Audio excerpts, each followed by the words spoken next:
की वजह से पाकिस्तान में जो डॉलर है वो बतदरीज बढ़ता जा रहा है। आपको क्या लगता है कि अब आने वाले दिनों में इस इंस्टेबिलिटी की वजह से पाकिस्तान के हालात कैसे होंगे?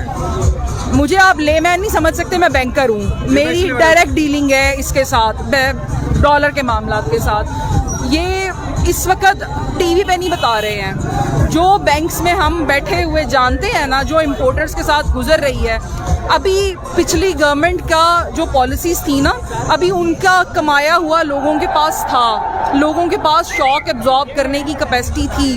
वो शॉक एब्जॉर्ब करने की कैपेसिटी आहिस्ता आहिस्ता डिप्लीट हो रही है। दूसरी तरफ ये हो रहा है कि बैंक्स ने पेमेंट्स रोक दी हैं।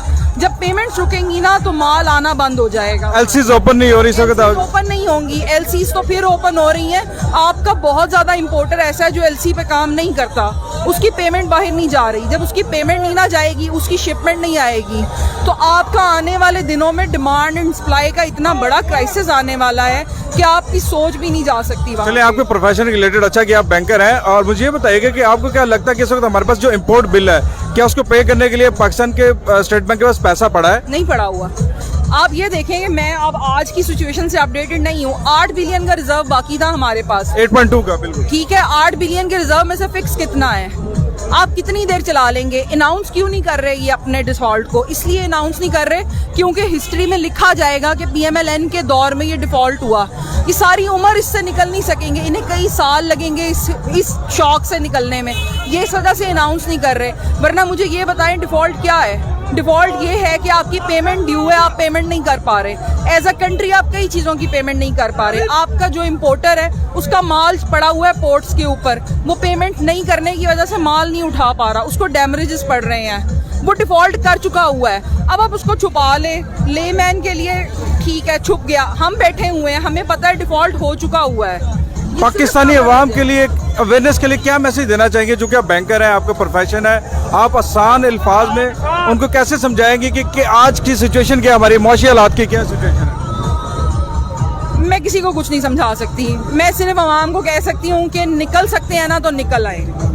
मैं किसी को कुछ नहीं समझ, क्योंकि आप किसी को कुछ नहीं हम आज तक नून लीग के सपोर्टर्स को नहीं समझा सके कि पाकिस्तान, वो तो एक चैलेंज है, वो तो अल्लाह माफी दे, मुझे शैतान के लिए भी चैलेंज होगा कि वो भी चाहे उसको। हम किसी को कुछ नहीं समझा सकते, लेकिन मैं लोगों से सिर्फ यही कह सकती हूँ कि आपकी आने वाली नस्लें भी गिरवी रखी गई हैं।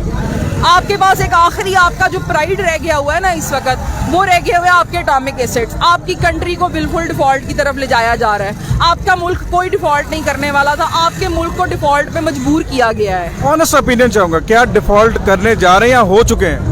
ऑनेस्ट बताइएगा। हो चुके हैं, हो चुके हैं। अब आगे ये जितना मर्जी कैमोफ्लेज करें, लेकिन आपका इंपोर्टर पेमेंट नहीं। आप जाएं मार्केट में, आप शालमी चले जाएं, इंपोर्टर से जाके पूछें। आप अपनी किसी भी मार्केट में, किसी भी बिजनेस हब में चले जाएं, जाके इंपोर्टर से पूछें। उसकी प्रोडक्ट्स की प्राइसेस इतनी बढ़ गई हैं कि ऑयल की जो एलसी, मैं खुर्दनी तेल की, एडिबल ऑयल की बात कर रही हूँ, तेल की जो एलसी हम लोग 3-3.5 लाख डॉलर की खोलते थे ना, वो इस वक्त 7-7.5 लाख डॉलर पे जा चुकी है। और एलसी की पेमेंट भी 1 लाख से ऊपर होना तो मौत पड़ जाती है। हम पेमेंट नहीं कर। मिफ्ता इस्माइल जिस तरह से ये इकोनॉमी को चला रहे हैं, क्या आपको लगता है ये आगे वजीर खजाना चला रहा? वो डुगडुगी लेके ना बंदर का तमाशा कर रहा है। वो इकोनॉमी नहीं, क्या